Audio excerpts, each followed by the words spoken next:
On today's episode, we discuss comp day prep. We also discuss my wife being the supervillain she is and the voice of the voiceless. We dive into Leo Viera's new Jiu Jitsu tournament. Sean Stickland gym war story. Zach Morris is not trash. Time out.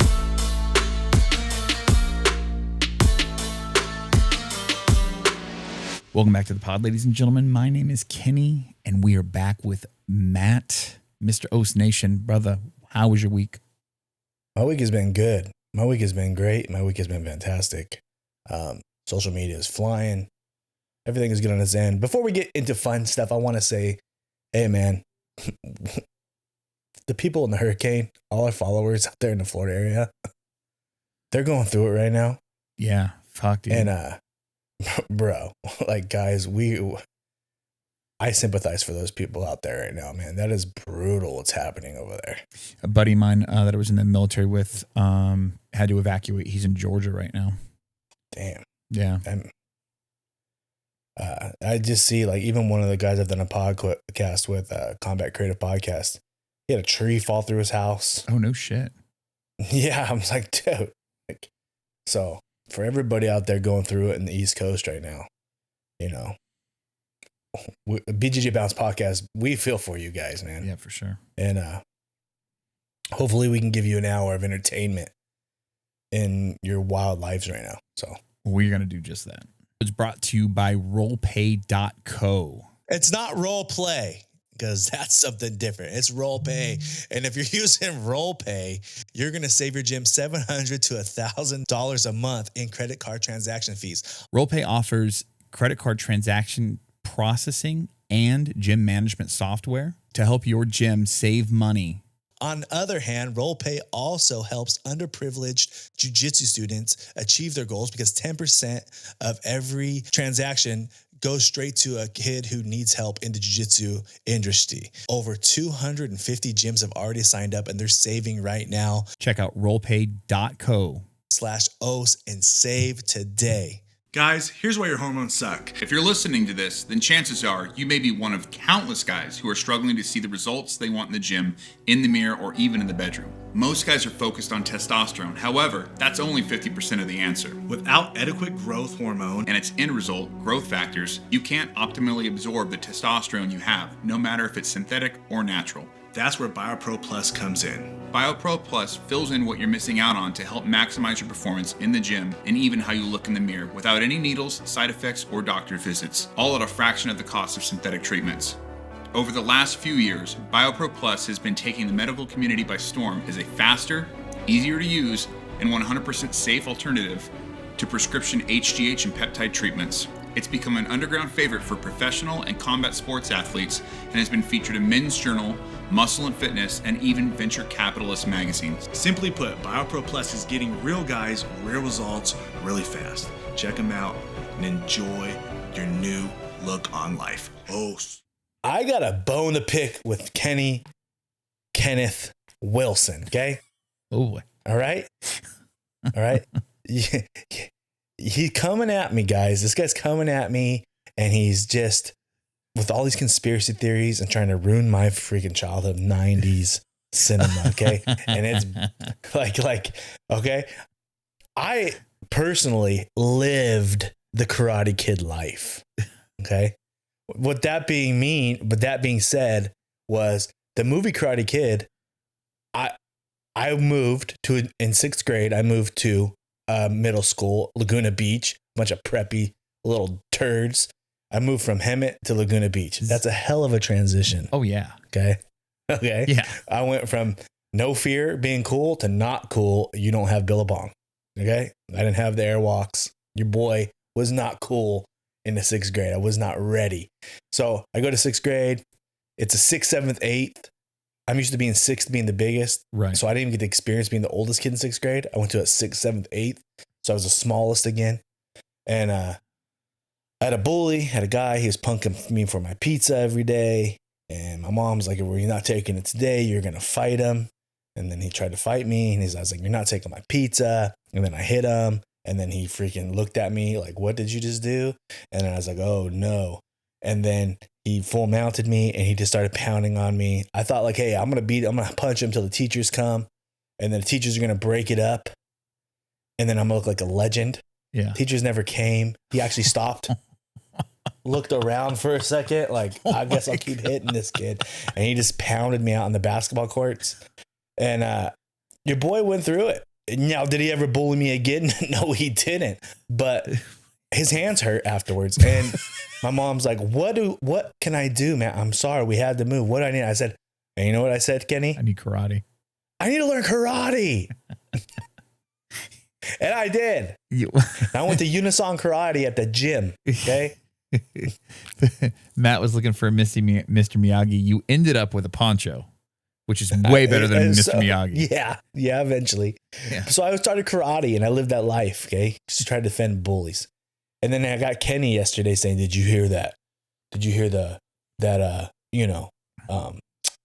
Ralph Macchio is actually the bully in the movie? And I'm like, I don't want to hear this, Kenny. I don't want to hear you ruining my childhood. Have you not seen that fucking video? I don't watch that clickbait shit. That's not how it went down. There's a whole video that breaks down the Karate Kid movie and how it's being presented as being false, and that Ralph Macchio is actually the bully. That what was the other guy? What was the blonde guy's name? I can't remember his name in the movie. His name was fuck, I don't freaking remember. But anyways, Johnny. Yeah, so Johnny is dating this girl. Ralph Macchio is basically trying to squeeze in on this girl that already has a boyfriend, so he's already bad for that. That's true. Then it goes about how Johnny just tries to stick up for the honor of his girl. I'm not hearing this. And Ralph Macchio throws the first punch and tries to sucker punch him. After Ralph Macchio misses the sucker punch, Johnny whoops his ass in self-defense. Like, it's a whole breakdown of the movie. And about how Mr. Miyagi is like a bad dude. Like, it's fucking pretty good. Yeah. Okay. So, I mean, and that being said, I'm just living my life. And then I'm like, send Kenny a reel, say, hey, it's been 30 years to the day when Zach married Kelly, and Saved by the Bell. Cause I'm telling you guys right now, your boy likes himself some 90s cinematic kids shows. And he goes, and then what's Kenny said? Have you seen Zach Morris's trash? And I'm like, hey man, I don't want to hear that shit. Okay. I've been through the struggles of Zach Morris. Okay. Zach Morris was my guy. I was a Zach guy. I wasn't a Slater guy. Same. Okay? I was a Zach guy. Miss Bliss didn't like him, first of all. Okay. Then Mr. Belding. He had troubles with Mr. Belding. Then he had troubles with Mr. Carosi at the beach house. Mm-hmm. Then he had well, then Slater was his enemy for fucking ever in the beginning. You know, Zach gets no love. And then Mr. Mooney and the mall episodes when they worked at the mall. I don't remember. No one liked Zach. I liked the beach house episodes. Yeah, me too. Because Kelly was coming into her own then. She really was. She was really starting to sprout like a flower. That was early Leah Remini too. Yeah, pretty much. Pretty much. But yeah, that's my bone to pick. Leave my 90s alone, Kenny.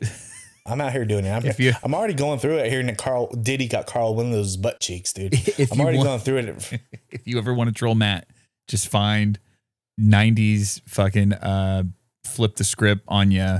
Just mess childhood. Just send him the videos, send him the clips. Zach Morris's trash. There's a ton of them out there. No, please don't. Well, I mean, it's better than Asian dicks. For a while there, you guys were sending me some pixelated penises for a while there. I was like, dude, I cannot see another Mario penis coming my way, dude. Like, it was just like an 8-bit cocks coming at me all over the place, dude. The name of this episode, episode 57, 8-bit dicks. Yeah, that'll get some clicks. Oh, fuck. So what we got, dude? What's going on? That was my bone to pick. So this is a topic that I'm going to bring up. Matt, are you ever going to stop doubting Alex Pereira's greatness? Kenny, it's not whether I don't think the guy's great. I think the guy's fantastic. I just think he's getting his opponents handpicked. No, but you're like, I got my money on Roundtree, and then the last Pereira fight, I can't remember who he fought. Okay, yeah, I did say I thought Roundtree was going to get him, okay, because I like Pieta is the kind of guy who likes to put it out there, and Roundtree was doing fantastic. Yeah, the first 2 rounds I thought he was winning. Actually, yeah, I thought he won the first 2 rounds. Yeah, you know, I don't. Good for good for Pieta. I mean, he's good. What's next for him? I don't know.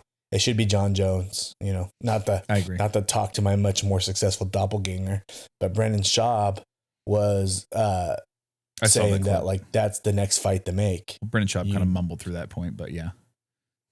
You know what I mean? Like that's the winner of you know, it can't be Aspinall. The winner of Stipe Jones needs to be Pieta. And I'm all for it. I would love to see that fight. Yeah, I agree. I don't think anybody thinks Pieta's going to win that fight. And that's kind of what he was saying. He's like, look, if he wins, he beats the GOAT, the undisputed GOAT, in my opinion. And if he loses to the best that ever did it. So is it really a loss? You know what I mean? Like, is he going to lose any of his, you know, equity as far as popularity is concerned? I don't think so. How does Pieta win that fight? What if Pieta establishes that low kick? What if he establishes that low kick and compromises Jones' leg where it's hard for him to shoot? Yeah. You compromise it, you know what I mean? Like maybe Jones loses a step here and there. That's what he would have to do. And Jones's biggest weapon is, aside from his fight IQ, is his distance control. And it's because he's so much longer than the dudes in the light heavyweight class. But I don't think there's a drastic difference in size between the two. They have the same build as far as like the long linky legs and long arms and whatnot. So I don't think that Jones has that drastic reach advantage the way he does on guys like DC that he's like 4 inches, 5 inches taller than. Right. You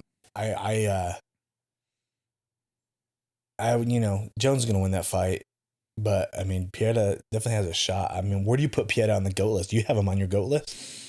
I think he's got a chance to be there. I wouldn't put him there yet. I wouldn't say he's in my Rushmore, but I think he could end up there. If I get that, I agree with you. I agree with you that they are handpicking. You're living in a moment. I think that I am. Do we have anybody else in the UFC right now to live for though? We don't have anybody right now. You're correct. He is the guy, and he's fighting all people because he's 36 years old, and he's trying to like get as much in as he can because I think he knows his window is limited, right? Oh, for sure. And I think Dana knows that. I think Dana's like, we can't give him, you know, we got lucky that he escaped Jan Blachowicz. Okay. Because he could have, I had him losing that fight. I did too. And then so like, it's like, well, let's give him stand up guys. Just like Connor escaped, who's that little guy you got in 14 days notice? Chad Mendes. Chad Mendes had Connor on 7 days notice and had him hurt. And then Connor ended up coming back in and fighting, knocking him out. But Mendes won the first round and a half, 2 rounds, out of a 3-round fight. Yeah. And then Connor ended up getting the stoppage late. So I don't know who we got right now. All of our era's superstars are pretty much either gone or on their last few fights. Right. And, yeah. I'm just happy that I'm happy that Jones is either calling this next one his last or possibly the one after that, because the one of the things that hurts me the most is watching my era's GOATs go down bad and not know when to actually hang the gloves up, you know? Like I was a big Tony Ferguson fan for a while, when he was on that 14-fight win streak and whatnot, and was just fucking murking people. You seem like you'd be a Cody Garbrandt fan too. I did like Cody. I did like, a lot of that was just because, one, I didn't like, the area. Yeah. I ran into alpha male guys all the time at the bars and clubs. So. Yeah. Tattoos, the area. Yeah. Yeah. Tattoos with turtlenecks. That's kind of Kenny's vibe, dude. You know what I mean? Yeah. Well, you run into, everybody in Sacramento for 4th of July, if you party, you go to Tahoe. And so all of those guys party in Tahoe. So like 4th of July, you run into all those dudes. Like, and they're all nice. They're all super nice. I ran into Favorite Breakfast a couple of times in like Midtown. Super. Did you step on him? What's that? Or did you run in? You step on him? He's small. He's a small guy. He is a little guy, dude. But super. That guy has a stool in front of his toilet seat. 100%. He has a squatty potty just to get to the toilet. Squatty potty. But yeah, just watching my era's GOATs just kind of fade out like that. And, you know, it was sad to watch Cowboy kind of go out the way that he did in the end. especially because right before he had those last 2 losses, he was looking pretty good again. It was like, oh shit, we may get like a little second run of Cowboy here. If you were betting, would you think someone like a Bo Nickal ends up in a Rushmore conversation when it's all said and done? I think so. Man? I think because Bo didn't really sustain any damage as a wrestler, that he still has a lot of health. You know what I mean? He hasn't gone through these wars, and because he already came into the UFC with a following, he's been a main card draw since day one. You know, since fight 1 in the UFC. So he's not having to work his way up on the undercards, where there's 11 people in the fucking arena. You know what I mean? Where he's having to build a following. He already has that. So I think Bo is kind of fast tracked. And I think Bo's playing it smart. He's not trying to do the Pajeda thing where they're handpicking the fights and trying to get him into a championship bout quickly. He's happy with just being main card, making some money and building his resume. I think Bo's doing it right if anybody's doing it right. Right. He's probably my favorite fighter right now. Yeah. I mean, it's hard for me to have favorite fighters anymore. When I was younger and guys were older than me, I'd have favorite fighters. But now that I'm older than everybody in the UFC roster, in sports general, like they're like, who's your favorite? I used to be a Michael Jordan guy. It's like, well, I'm not going to be a guy I'm older than. Like, that's my guy. I'm like, I can't. I'm like, I'm older than this guy. Fuck this guy. You know what I mean? You call me sir. Yeah, I can't. I think Nickal's got the makings for it too. I also think that it's good that he's shown that he's not just a one-trick pony and he is actually knocking guys out. You know what I mean? It's not like I feel like he hasn't displayed a ton of his wrestling, if that makes sense. A little bit here, a little bit there, but I think he had to rely on it a little bit last time. Like, I'm kind of having a fight here, and he had to really rely on his wrestling a lot. Because it's going to get harder as it goes. But I feel like someone like Sugar Sean, they have to like give him fights they think he can win. Yeah. Yeah, I think they're trying to make something out of. I like Sean O'Malley, but I think they're trying to make something out of him that maybe he's not. Very similar to Pieta, would you say? They're trying to make something out of him. Yeah, I can say that. Okay, so but like guys like Bo, they're like, oh, put him against anybody, he can win, right? Because of the wrestling, right? And that's why. No, here's the thing: is I feel like people want to fight Pajeda, and I feel like people want to fight O'Malley, and I feel like people duck Bo. Oh yeah, because they don't want to deal with that, right? Well, especially because he wasn't ranked. No ranked guys just like, oh yeah, I'll take that fight. They're like, fuck that's gonna be a tough one, and I could lose some real estate if I don't pull this off. Wrestlers don't get tired, right? They can use the clock to their advantage on takedowns and stalling. And his stand-up gets better every time. Yeah. And a wrestler always lands big shots. Like guys like Tyron Woodley, not a great striker, as you can tell with the Jake Paul shit. Right. Not a great striker, but when you put someone like Tyron Woodley in an MMA bout where he's really threatening a double or single, you're going to keep your hands low. And you're because you want to sprawl it. Yeah. Yeah. So when he fakes a shot and overhand right your ass, he sleeps your ass. Right. Hendo had that too. So So wrestlers, they really can use a right hand or big shots as a good weapon. Look at Dan Henderson, same shit. Big right, boom. And because you're always scared of the clinch because he's got the Olympic level, wrestling. Right. Yeah. So yeah, I think Bo's going to be a good one. Did you see the shit? Oh, go ahead. What's that? Did you see the shit that Stickland posted about Hamzat? I did not. Strickland's basically saying like Hamzat's. The conversation is regarding Hamzat not being able to come into the U.S. And I don't know if there's been any like clarification on that, but Strickland's alluding to the fact that essentially Hamzat was working with some sort of like a known terrorist organization or something along those lines. And he's like, why the fuck would we let you into the country? Like he goes, I think the UFC needs to remember that the UFC is an American company and needs to pull their fucking head out of their ass. And I was like, damn. Yeah, well, I mean, Hamzat's got the look. You know what I mean? Yeah. He's got the look for it. But something about like I guess Hamzat, like he was in Sweden or Netherlands or wherever the hell he's from, and somehow he's back in the Middle East because he's not allowed to go back to Sweden or some shit like that too. Like yeah, there's a lot of sketchiness going on there. I saw Gordon Ryan talking about Craig Jones. Did you see that? Gordon Ryan was basically saying that Craig Jones is not who he is online. Oh, really? Who he is online is somebody that Craig Jones just likes to, whenever something doesn't go his way, he likes to blow it up when he can't beat somebody. he joins that team and then blows the team up. And then, you know, when someone has a better, he can't win ADCC, he started something else to blow it up. In real life, he's kind of like not a funny guy. He's really vindictive and like angry. I don't know. That seems like Gordon is reaching. Yeah, I mean, yeah. Good. Yeah, it sounds like it. Yeah. You know who has a deep voice? Not Gordon. Nah, I'm not going to say it. Not Gordon. Sonny got a deeper voice than Gordon. You're not wrong there. Bigger tits, too. Oh, yeah.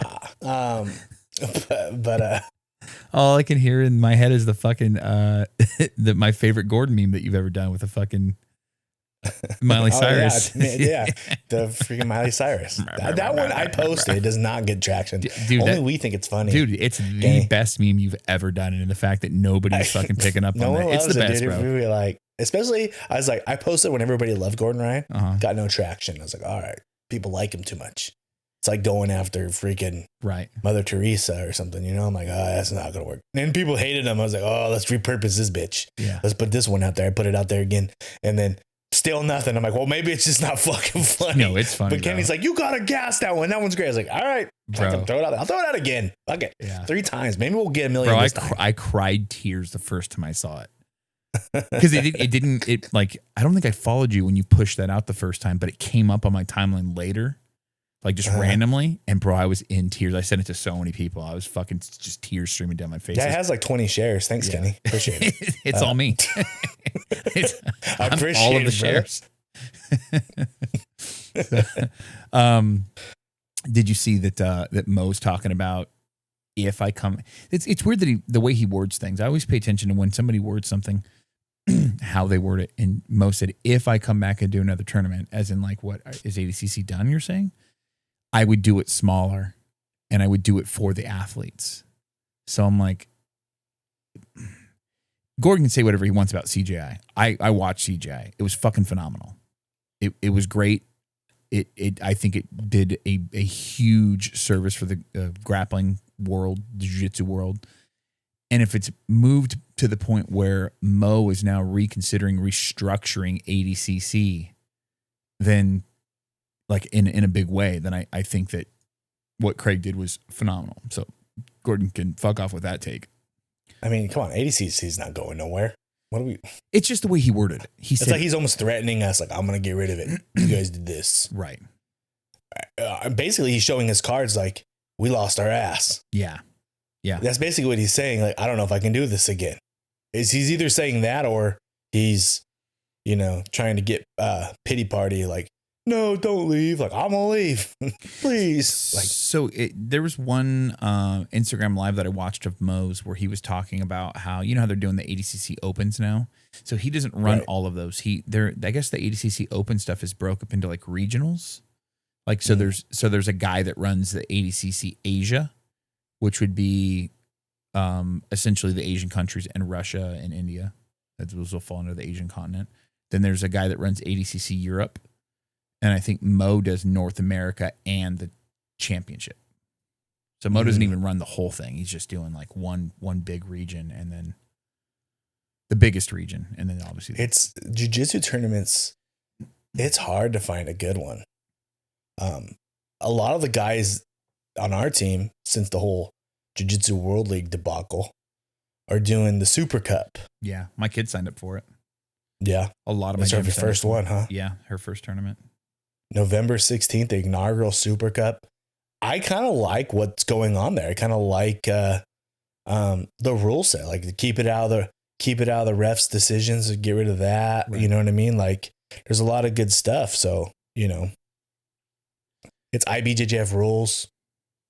I mean, so we're getting kind of like, we're not changing rules as a tournament. We're getting more of a structured rule so that we're all used to. Mm-hmm. And then like they're gonna like you're gonna get like a award the team trophy that the team gets to keep for the year, like kind of like the Stanley Cup, like in hockey. And then, so then you have to give it back the next year. So kind of like makes like, oh, we're the champions this year. Right. And you get to keep it, and then next year you bring that same trophy. And then 10 years from now, you might be holding a trophy that some other like world champion a decade before you held. You know what I mean? That's kind of a cool thing too. That's what's cool about the Cup. So I think it's just a team trophy. So it'll be like, oh, Checkmat won this year. We got the trophy. Right. Or and then, Autos this year. So it's open to all schools. I just think it's a good thing. You know what I mean? I got some stuff on it. Let's see. It says, brackets are double eliminations. Tournaments focus on kids, adults, and masters, beginners, and professionals. Awards for the best teams, youth, adults, and masters. Award for the school performances. 2025 starts the new season with award for the team of the year. Winner of the Super Cup trophy will stay in hand of the team and return to the organization, similar to the Stanley Cup. So basically they'll do like most jiu-jitsu tournaments where you've got your school that wins the tournament, but the season accumulate points, and that's where the Super Cup comes in. If your team and wins then you keep season. the trophy, which is pretty cool. That is neat. So, anything, we just got to get normal. I like it. Let's look at IBJJF's got the rules. Cool. Let's use those rules. Let's come together. Right. Let's not have corrupt referees. Let's get it out of the refs' hands. Let's fix it seems like what they're doing is they're taking what kind of like Jiu-Jitsu World League was onto something good until they made a stupid fucking decision. So they're taking kind of that they picked a good venue. It's at the Orange County Hangar, Orange County Fairgrounds, which is where the ADCC Open was. I've seen a bunch of fight to wins there, big concerts, things like that. So they've got multiple buildings there. So I'm sure it'll be interesting to see how the structure, because there's the actual hangar and then there's like 3 auxiliary buildings to the left of the hangar. So it'll be interesting to see how they kind of break the mats up and whatnot. Is it all good? Maybe you can go. You're going to be there. I'm going to try to make it there too. So yeah, November 16th. Let's get out there. Let's show up as the community of the BJJ Balance podcast. Let's all get out there, have some fun. I'll be coaching and stuff. So yeah, it'll be pretty good times. Yeah, Matt and I will be floating around. So come say hi. Yes, sir. There's going to be a big Checkmat push because we should state that this is a tournament put out by Leo Viera, which this is something I was actually thinking about yesterday. That man has his hands in a lot of, he's involved with the grappling portion of one. Right. He's obviously now starting this tournament. I feel like Leo, though he's an absolutely phenomenal jiu-jitsu athlete, coach, etc., I feel like he cares less about the spotlight on him, and he's really just trying to help jiu-jitsu as a whole in any way that he can. Bring it into a main stage light, to the forefront of just sports in general. So I think that's cool. Yeah, I think that man's so fucking busy, man. I don't know how he has the energy. And once it settles down from the whole PGF and all that stuff for us, little birdie in my ear says we will have him on the podcast. So that should be pretty sick. Yeah. Our first legit fucking legend. My professor's professor? Yeah. What are we doing here? Yeah. You're professor's professor? Wow, dude, it's like great grandpa, dude. Yeah. Leo Viera looks younger than me, though. That's what's really fucked up. You know what I mean? It looks like I could be his dad. The guy doesn't age. He's like a vampire. I don't know. Yeah, he's a vampire. Yeah.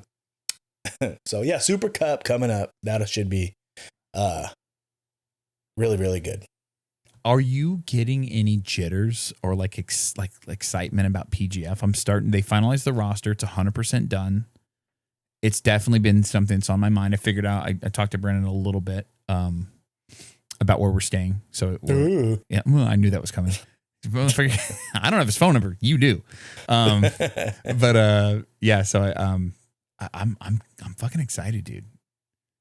Man, me too. I get nervous because, we're so cozy in our little podcast here. Right. Do my own little, I cut my content at the gym and I have my little routine, So going to Vegas for a week, it's a whole, leaving my wife for a week who's going to be she's going to already nervous. Are you going to stay by myself? I'm you know what I mean?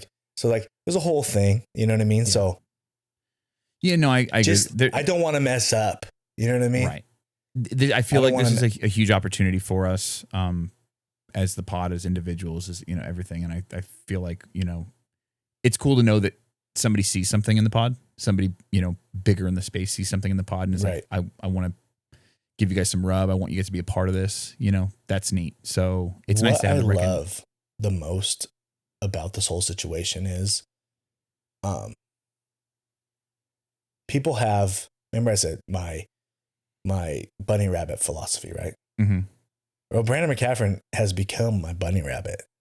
Yeah. In the space. Okay. Because we're very similar when it comes to like, he started off as a content creator, seminar type guy. You know what I mean?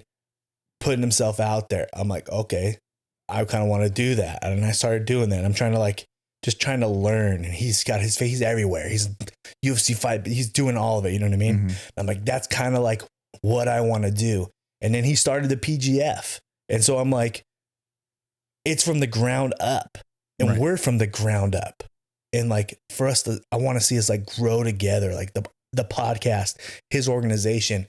And who knows, it almost feels like the Rogan Dana White origin story to me, which he's like, oh, you know, first 12 shows, Rogan didn't even get paid, blah, blah, blah. And then now, boom, it's huge. I feel like the PGS has something where it can grow legs and it can become giant. Yeah, I agree.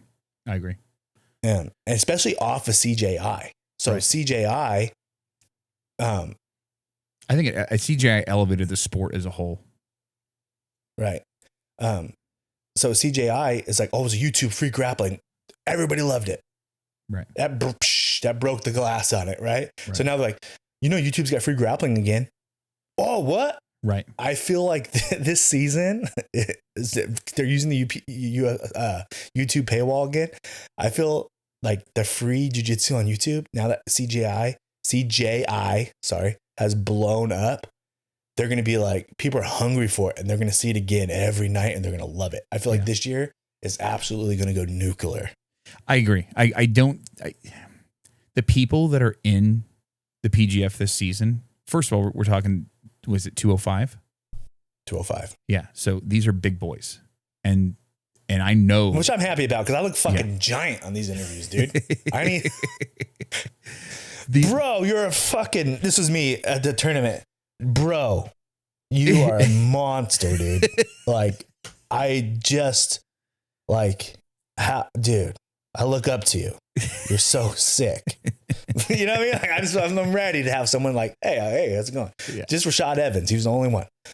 But Dean Lister. Yeah, I mean, these 205, they're big boys. We're talking Kyle Bame, Kyle Chambers, Kyle South Park. We got Dory. These are all big boys, very athletic. There's a lot of good, like, aggressive grappling. Kyle Chambers is more of a guard player. He likes to play open guard. He's really good at the leg game. Kyle Bame has a similar style with Dory. He's got a good wrestling base. He likes to take down. All I've ever heard of Dory, I've seen a couple of his matches, but all I hear from everybody that's ever seen him is that he's just absolutely aggressive and just wants to kill, which is what this organization's about. There's no points in this. It's you have to finish the guy, and depending on how you finish him determines how many points you earn for yourself and your team. And chokes outweigh everything. And if you finish in under a minute, you get an extra point. So if you can take someone's back, get a choke, and do it under a minute, that's 3 points for your team versus just the 2. And if you shoot for a leg or an armbar, that's only 1 point. So I think this is I'm excited for this. I'm excited to be there for a week. I know. Well, I'm gonna remember how I mentioned about the CJI hangover after like 2 days of just like grappling nonstop. Dude, we're going to be involved in podcasting in the morning, essentially, quote unquote, managing one of the teams, being involved with the athletes every single day, being there for the fights every night, going back. You and I are going to be, I'm sure, talking, get dinner afterwards. Dude, it's going to be wild. Yeah. It's going to be, I'm excited. Yeah. Matt Vega in Vegas is where it's supposed to be. I got a couple of guys in gyms out there like, hey, come train. Yeah. You're going to be in the area? Like, yeah. Come bring your gi. I was like, I'm going to have my gi. I'm definitely going to have stuff. Yeah. but like, I don't know when we're going to be able to have time to do it. Right. I'm going to bring a couple gis. I'm going to bring a couple rash guard kits. Obviously, we have no way of washing anything. So it's like, it's going to be one and done. Our room might smell. So yeah. Well, I mean, I got the truck. So yeah. What I'm thinking about doing is, which someone could come up really good if they did this, bring gear. I'll throw an ice chest in the back of the truck. And then right when we're done, we'll just put it in the bag and throw it in an ice chest in the back. You know what I mean? In the truck. And there it is. Like, I might, that's not a bad idea, getting some like big Ziploc bags, like the larger size ones, like the 2 or 3 gallon ones, and shove a gi in that when we're done and zip it off just to kill the smell. Even if we just have the ice chest in the room, between the bag and the ice chest, we might be able to seal out the smell. If it gets smelly, we can move it downstairs, but I think we'll be good. That's a smart idea. Like, someone's dying in there. Nah, just 2 dudes sweating it out. Dude. Just a week of jiu-jitsu gear that hasn't been washed. Fuck. But yeah, no, I'm definitely going to bring some kits as well, because some opportunities to roll with some, I think, rad people. So. Yo, for sure. Especially, obviously, we're going to get some mat time. Yeah. If we're going to be around them for a week. Yeah. I want to sit on a white couch this year, Kenny. I'd like some white couch time. I think we'll be able to white couch it during the week. I think the finals is when I saw one guy on a white couch, and I was like, I looked at him, and I'm like, hey, bro, I'm better than you. I need to be on the white couch, dude. No offense, brother. Yeah, I get it. You guys are fucking famous as fuck. You guys are famous. You guys are famous. You guys are famous. You guys are famous. You guys are famous. I make dick jokes, dude. I need to be there, dude. You know what I mean? Like I'm ready. Put my big ass head on put my mullet on the screen. Andy Varela should have jumped on my lap, dude. You know what I mean? You just welcome. Just arms out when they come over the couches. I just don't move. Or like a mosh pit, you just push him back onto the mat. The guy that was a PGF champ 2 seasons ago, Jabroni, he's coming back at 205. Is he going to be, did he cut that much weight to 175, or is he going to be a small 205? Yeah, I don't know. I mean, he must have cut, right? It's a big cut. It's 30 pounds for a week. The guy's good. He's good. I just, I don't know. I mean, I'm just not going to say anything. I'm not going to go there. But I just think, if you're going up in size, he might feel like, maybe bigger guys are a little less versed in the foot attack game. So he might have an advantage there, much like a Jet Thompson or something. You know what I mean? Now we said his name again. I got to do 20 push-ups. But being a smaller guys usually do the 50-50 foot lock game. So maybe he will have a better advantage of guys trying to be big and heavy. Can we talk real quick about Hanato Canuto's redemption story at the Fight Pass Invitational last week? Dude, that takedown is so scary. Yeah. Yeah. But he did, dude. Finishes the exact same way he got finished by PJ with the same reaction. How wild is that? Canuto is a beast, bro. He is. And he's a gi guy. Gotta love it. There's something to say about gi guys doing no gi that are Dory's. It'd be cool to go train at his gym. Yeah. Yeah. While we're down there. Dory's a gi guy. Dory's coming in full. Dory's a very accomplished. Dory's. Yeah. Dory's good gi guy. Yeah. So it'll be neat to see. I don't know, man. We brought this up last pod too. There's something to be said. You made the comment. Tim Freeman made the comment. There's something to be said about no gi guys training in the gi and it benefiting their no gi game. So maybe I mean, all I'm saying is I've seen guys that train in the gi try no gi and they do well. I've seen guys who only train no gi and say, I'm putting the gi on, and they have no clue. They're stuck. I just feel like, a gi guy will be comparable in no gi, and a no gi only guy or a wrestler puts a pajama suit on, they're having trouble. My wife is a jiu-jitsu supervillain?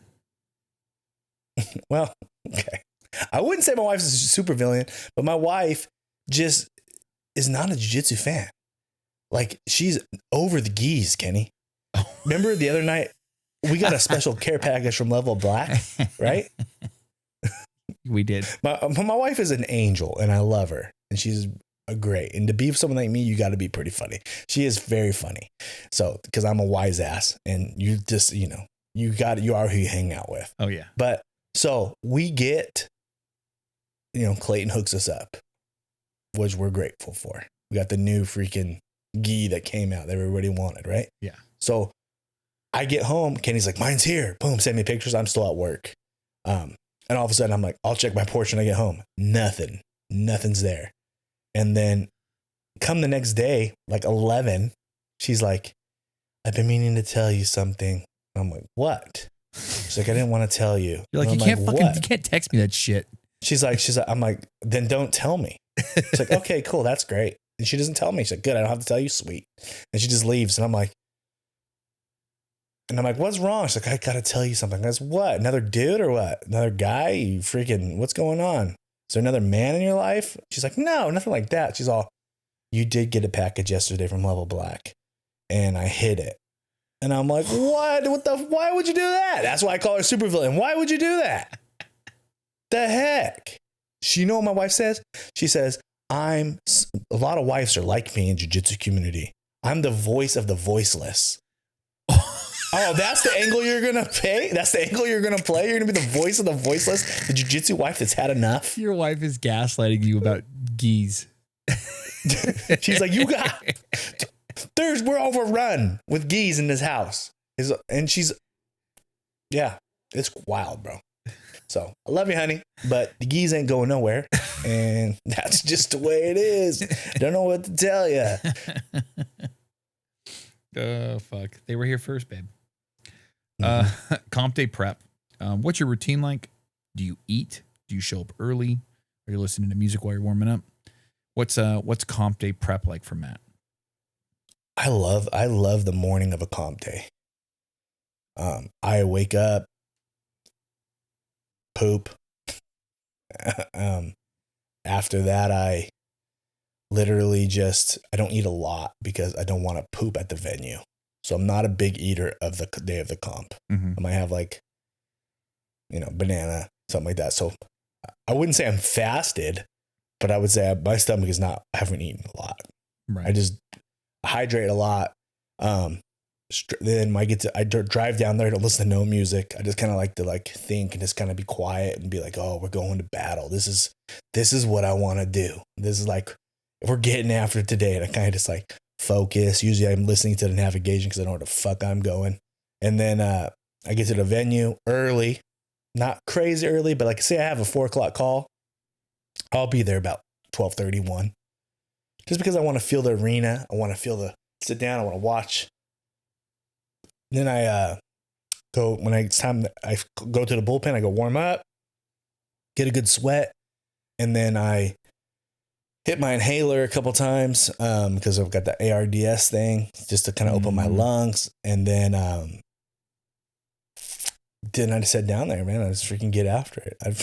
I really don't listen to music. I don't do any of that. I just kind of I like to embrace the moment and live in the moment and live in the environment of the tournament itself. The people, the screaming, the DQ, the freaking deep voices and all that. I like all of it. I like the controlled chaos. So I really don't like to zone out and get away. I like to embrace it all. What about you? Well, the whole reason I thought of this is because my kid's competing and she's 6. So I'm trying to think of what would be good kind of to help her get. It's different because she's a 6-year-old. So how do you get a 6-year-old? This is what I would do. I would take her to Checkmate Marietta for a couple classes. New kids that she's not used to. Yeah. And then when she does her tournament, it's like going to Checkmate. We go to new kids. Yeah. These kids you don't know. They're not your friends. So roll with them. She's doing, Jason does a comp class on Fridays for kids now. And there's nobody in her age group that does them. So she is going to be going against kids she's never met before and that are a little bit bigger than her. But my kid's big for her age, tall wise. So it'll be good for her. She's going to do comp. And we were talking to Jason about it last night. And he mentioned, he's like, yeah, I knew when he's like, well, I want to do some comp classes and up until the competition. And then I want to do some privates. And Jason's like, honestly, the comp classes are going to be what's best for her more so than a private, because of the way he runs the class. You know, he's like, it's going to be match after match after match, no water, you know, no rest rounds, like just go. He goes, I put the pressure on the kids. So when it comes time to comp day, like that pressure isn't so bad. How's at Wendy the barber some stress levels? She's the one who pushed it. I was the one who was hesitant.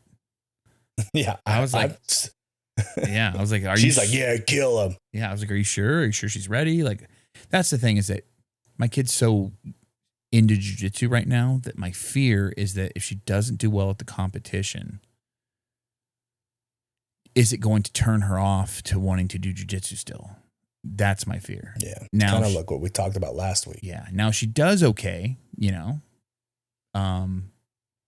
then, you know, it could be a good motivating factor, but I don't really get to see her because she goes to her classes 2 hours before mine. So like by the time I even leave, she's starting class and I'm leaving work and I've got to commute. So I don't get to see her classes. So I don't get to see what her progression's like. I hear things, you know, Jason's mentioned it. Wendy's definitely mentioned how she's gotten more aggressive lately. And, so, but yeah, Wendy's all about it and she's really excited. So I'm just trying to think of like, you know, as the dad and as the guy who does jiu-jitsu, like what's the talk I'm going to have with her, win or lose afterwards?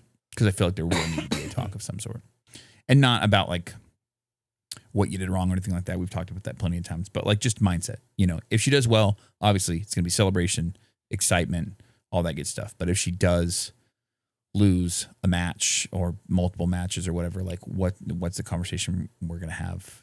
And I know that we're going to stay around and like watch her teammates and whatnot. So I think that that's kind of a good thing too. Like, hey, okay, you know, it's time to be a teammate now. We're going to turn competition Sadie off. Mm-hmm. We're going to focus on being a good teammate and cheering on our teammates. And maybe that will keep her head in the game. So I don't know. We'll see. I always thought it would be cool, because a lot of dads or moms at work don't get to see their kids at these things at practice. I always thought it'd be cool if a gym had cameras like that you could just channel in, and like daycare, you can channel in and check on your kid. Mm-hmm. Like if they just had a couple cameras where you could like go to the website and go to the live feed of like what's happening, and then the dad could just kind of he's still watching, but like, right. You know what I mean? Like I always thought that'd be kind of cool. I feel like you'd need a parent code or something like that. Something maybe someday in Texas or something. We'll have something like that. But no, I'm just joking. I ain't going to Texas, but yeah, I think she's gonna be fine. She's just gonna do jiu-jitsu. Yeah. She's a girl who does jiu-jitsu, the same age, same weight, same size. She's probably gonna be taller. And do your comp classes. Try to get over to a Checkmate Marietta comp class, maybe, or the other kids' class, so you can experience new girls, right? New kids, right? Just as many new kids as she can. So it's like, it's like I'm used to going against new kids. Right. And then the tournament won't be too big for her. Yeah, I agree. Which I think she's going to be fine anyways. Yeah. I don't know. I agree, but it's weird because it's like as a guy that's competed and now as a dad who as a child is going to compete, there's a different kind of nerve there, you know? So, yeah. And this is my two older kids. Like my middle kid didn't play any sports. My oldest kid played some sports, but she lived in Colorado at the time. So I never got to see any of the practices or any of the games or anything like that. So this is my first like time being able to like support my kid in a sport, going to those kind of, so it's kind of nerve wracking for me. And I also know. So let's go hypothetical. You're a parent. You have to coach. Jason's off coaching somewhere else. Zach somewhere. You have to coach. You're coaching, right? Your daughter's not doing well. The other kid's really good. Mm-hmm. Not doing well. And she's like mocking your kid as she's doing it. And then that kid comes to shake your hand. Are you going to give him the crybaby face and flip him off? No. Let's go choke his dad out. Well, you raise a better child. Yeah. I almost feel bad for that guy in that video. That was like, he's going through it right now. Oh yeah. Yeah. People were saying that he was getting like bad Yelp reviews and shit like that on his business. People just being spiteful. I agree that he just look at when it comes down to it, he apologized. Okay. He said, I was out of character. That was not cool. I'm not going to no more tournaments. But watching your kid lose a basketball game and watching your kid lose a fight is two different games. Yeah. Okay. It's hard to watch your kid get beat up. Yeah. And especially if you don't train. You know what I mean? Like, you're like, oh man. So I feel for him when it comes to that. Like, I feel like, God, man, like as a dad, you want to help your kid, you know? So I feel bad for him, but still, brother, can't do that. I think actually it's time to jump into some questions. We thought we weren't going to have any topics today. Look at us. Look at us, dude. Good for the soul, BJJ. How soon do you recommend private lessons before a tournament? I mean, you should, if you can afford private lessons, you should get private lessons. So just because they're just important. Like, it's hard, especially the bigger your classes get, for the professor to get the one-on-one time with you. Mm-hmm. You should get private lessons. It doesn't, if your first tournament, comp strategy, what we're going to do. The professor learns what you want to do, what you're trying to do from certain positions. So like when he's coaching you, say, okay, good for the soul. Trains at the gym I teach. Okay. She's trains in the morning. Say I, coaching her for the first time and I'm like, go to here, do that. And I'm like, we've never worked it together. So it's like, she's like, what are you talking about, man? I don't know what you're talking about. But if we had a private, she'd been like, oh, he means, we're in side control. We worked side control escapes. I know what he wants. Mm-hmm. We've worked this before. So like, it'd be good for you and the coach to kind of get on a better level with each other. And you can kind of learn the verbiage that he's talking. And it just helps with like, someone who's been at it. So why not it's always good to get a tutor before a test, right? Right. Why wouldn't it be the same for a private before a tournament? Right. You said you did that right with your guard passing, right? Yeah. Yeah. I would say that was probably a couple weeks before. I think it was like 3 weeks before, because that gave me some time to implement what I learned in the private in class the following weeks and polish it up to where it became like a part of the game versus just something I just like. Yeah. I think a private the week before your tournament's almost a waste because you don't really have enough time to put it into play. Rest rounds you don't want. Yeah. You just want to make sure I can roll 10 straight rounds. If you can roll 10 straight rounds, you're ready for a tournament. I can roll 10 rounds if I had to. I'll be dead at 8 or 9 if I got through them. Right. But I can roll 7, 8 rounds and I can get through that. No wall. Like, shut the wall off. Wall does not exist when you're prepping for a tournament. Right. You just I don't care if you're a tub of goo and you're just flattened out there and just getting murked by everybody. We do not go to the wall. You go to the wall, you lose. I've learned that when I do that, when I go back to back to back, that my game starts to change, which I think is good. You know what I mean? Because I'm more tired starting out the round, so I don't have the energy to shoot a takedown or anything like that. It's like once we get down to the ground, I'm typically more methodical, more defensive, a little slower. I don't have the energy to be explosive, so it's like I am forced to focus on strictly technique. And there's times where it can be surprising, like, oh shit, that worked for me, Right. So. K-Step 93 said, not a question, but I look forward to the podcast every drop. Y'all keep it real. Best BJJ podcast out there. Thank you, sir. Hey, thank you, sir. We're looking to get paid. We're looking to sell the fuck out. That's what we want to do. This episode of BJ Podcast is brought to you by Kentucky Fried Chicken. We do chicken right in this bitch. That's what we're looking to get. No, but seriously, bro, appreciate you. The veggie drawer. Yo. Oh, no. When are you going to do gi laundry? I'm on strike. They smell. It's a mountain now. Get to it. Hey, honey. I told you. Look at there's the problem with having you. I've noticed your strike. Okay. Because I've noticed your strike and I've seen the pile and I'm like, why is she not? What's going on here? Like, these things are usually, but here's the thing. Your boy's got a lot of gis. Yeah. And I still am not feeling it yet. So I'm going to sweat it out a little more. No pun intended. We'll grow the mountain. The mountain continues. It's a full-on standoff. in the house, in the Vega house right now.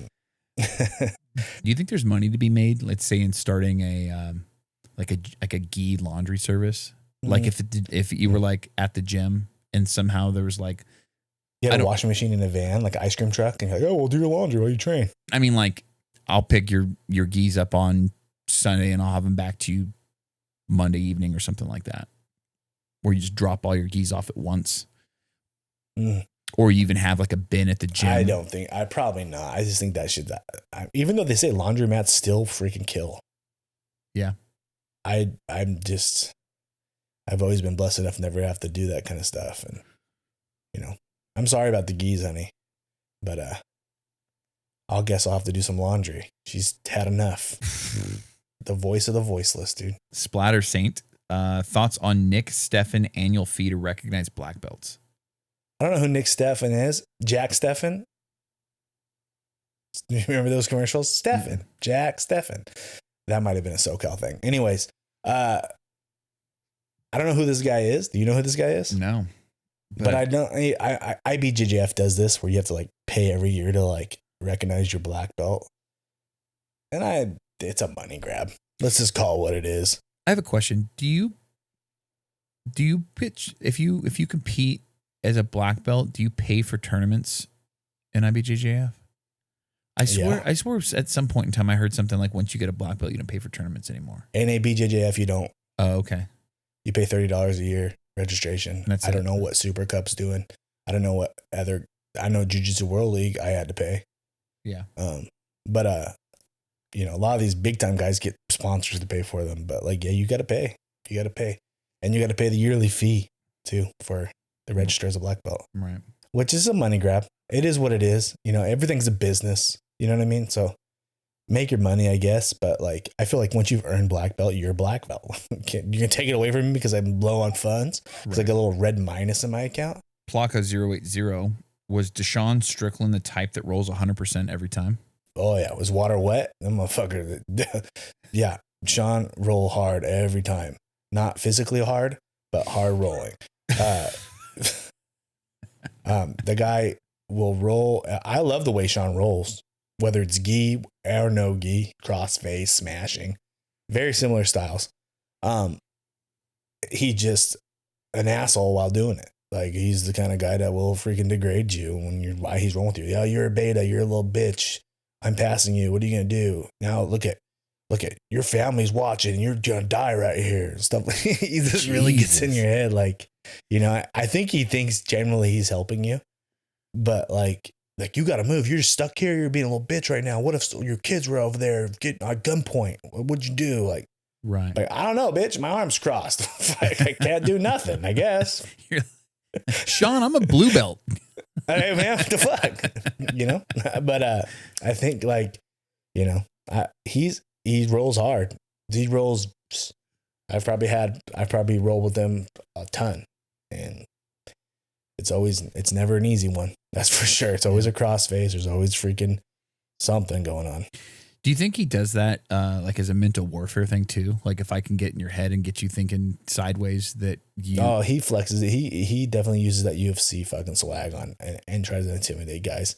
I just mean when you're rolling and whatnot. Like do you think he maybe does that in fights too? Like if he's whooping your ass in the ring, do you think he's talking shit to you because now he knows you're getting punched? It doesn't feel good. You're probably doubting yourself a little bit, and now he's mentally putting it in your head. So you're thinking about what he's saying versus thinking about the fight. Right. He you know, elite cardio. He's gonna like try to get any way to get you to drain your power bar even more. I remember rolling with him as a brown. He just got his black, I think. I'm like a promotion behind him. I remember rolling with him as a brown, and it was takedowns only. First point wins. And we were locked up, and I was forehead to forehead him. I was pushing hard. He's pushing on me, and I'm like, I'm not gonna back down. I'm pushing on him, and like we were like really going at it hard and like kind of headbutting each other. You know what I mean? Because the gi, you know, it's hard to get your singles and your doubles, right? So, and he was like, finally, like I went for a lapel drag, and he popped back up, and then they'll scramble or whatnot, and then like we separated. Like, Tom, get ready for sparring. And he's like, man, he said to me, he's like, you're lucky, man. I was about to throw hands, coming at me like that. And I'm like, oh, okay. You know what I mean? Like he was like I was like, what? I thought we were just going at it. Yeah. I thought You're like, I'm matching your energy. I thought we were just 8th grade slow dance. Like you're coming at me. Like I'm 238 pounds, bro. Like I'm not going to fucking just be like, meh. Like I'm like, oh, Right. God, I'm not going to let you push me. I'm going to push back. That's what ultras do. Right. And like he was like, you look, I didn't throw hands right there. I'm like, thanks. Like, yeah, I'm glad you didn't. That would have sucked. You know? Like I was here, I'm fucking holding the collar sleeve. I didn't mean throw a right hand. Wasn't expecting that.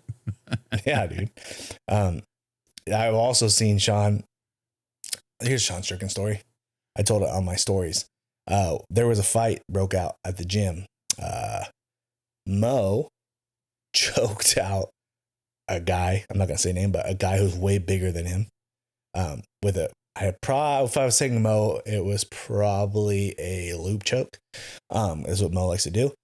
He choked him out with a loop choke. The guy got mad and was like trying to fight Mo. Mo got up like a G and was trying to fight the guy. And then Sean Stickland's like, oh, you want to fight? He just out of nowhere. Oh, you want to fight? And then Sean Stickland was trying to fight the other guy. And a big old fight broke out of the gym. Wild story. Jesus. John's not even involved. Good old He's Dan just Henderson like, days, huh? A fight's going on. I'm in. Good old Dan Henderson days. And then you got some of those guys who just rolled girls all day. And if you're a guy who just rolls with females all day, here's some breaking news. All the other guys in the class think you're a creep.